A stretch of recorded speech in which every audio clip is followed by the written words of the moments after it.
The battle between OSHA and the Supreme Court continues to rage on. I will keep y'all updated. Check this out.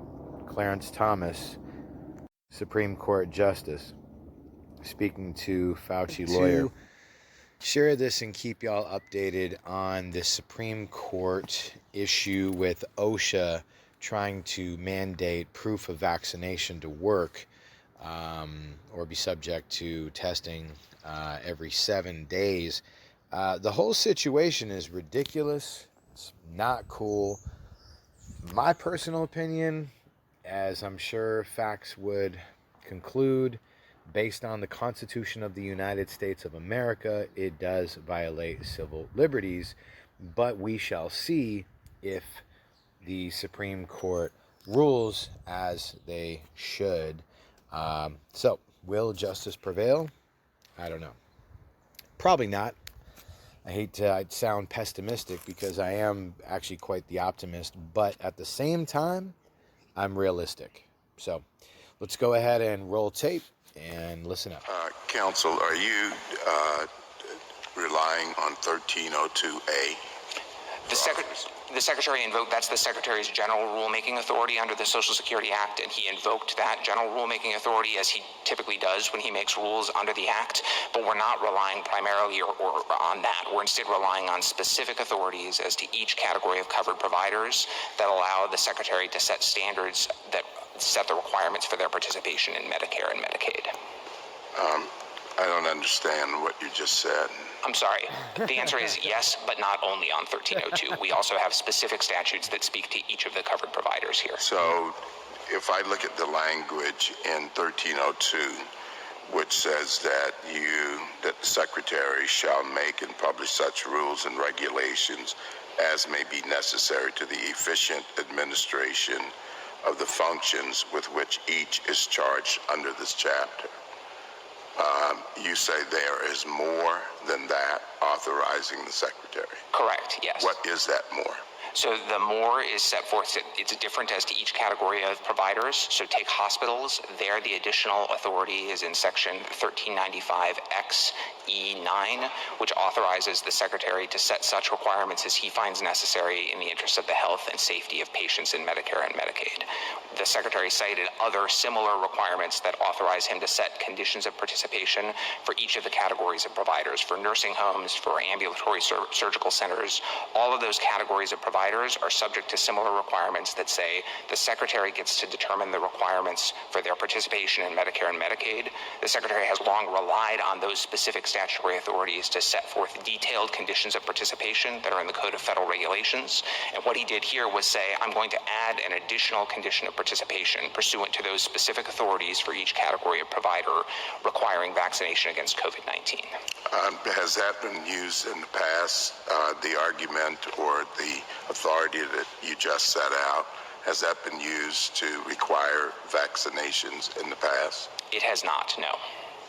But the Secretary explained why not. He explained that this is a unique pandemic where we have unique access to effective vaccines. So he explained that in other settings, healthcare workers are typically vaccinated against communicable diseases because they got them during childhood when all of us did, or because state authorities have required vaccinations. But this is a uniquely deadly pandemic that because it is so new, those requirements haven't caught up and ensured the level of staff vaccination that you see in the context of other diseases. And that's why he found it necessary to step in with this One requirement. last, question. Don't you think it's a bit curious that you're placing significant reliance on a provision that speaks about necessary to the efficient administration to administer a vaccine that could have significant health consequences? Justice Thomas, I don't. So first of all, I just want to be clear again, I'm not claiming that that general authority alone would authorize the vaccination requirement. We're resting on the conditions specific to each category of provider, the vast majority of which, the ones covering 97% of the workers affected by this rule, specifically reference conditions aimed at health and safety. I think when you look at it in that context, it's clear that this is a paradigmatic health and safety requirement. Supreme Court will likely issue a split ruling on the Biden vaccine mandate.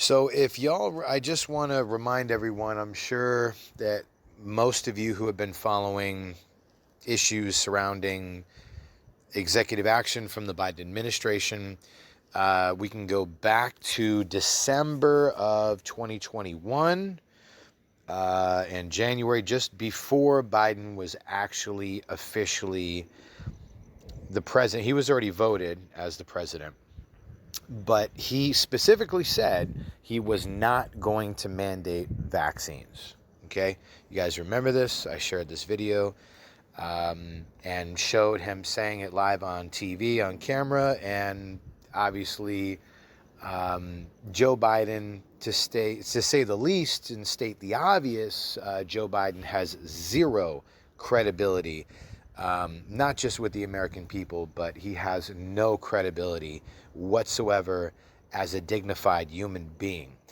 That's not my opinion. That is a fact. Just the way it is.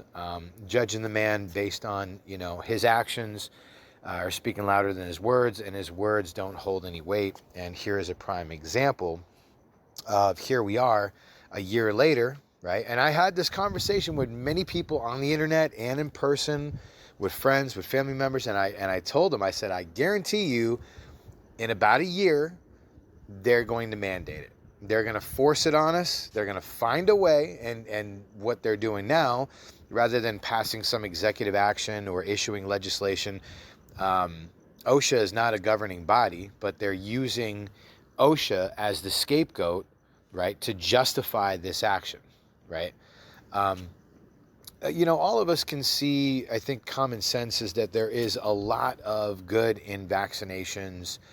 We all had a lot of vaccines when we were kids, whether it was tetanus or whether it was chickenpox, measles, whatever, right? So there are important vaccinations. This whole situation is very new, and I think that it's important for everyone to step back and see the bigger picture. And that bigger picture is, where is the line going to be drawn, right? If they do this, then where will it stop? Where will they draw the line, right? And I think it's a rhetorical question.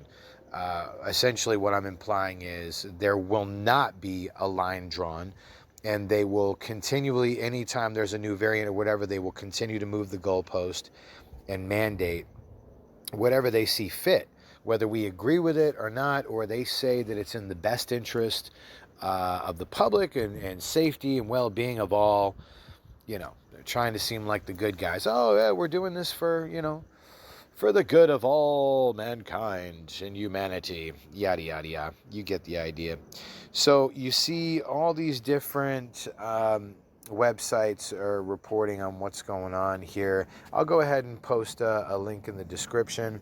Also, I will keep updating everyone about this circumstance with OSHA as it continues to develop.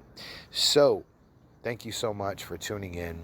If you like and appreciate my videos and the information that I provide for you and the perspectives that I contribute, please like and share the video. Help me to get around that algorithm and help me to get my voice heard.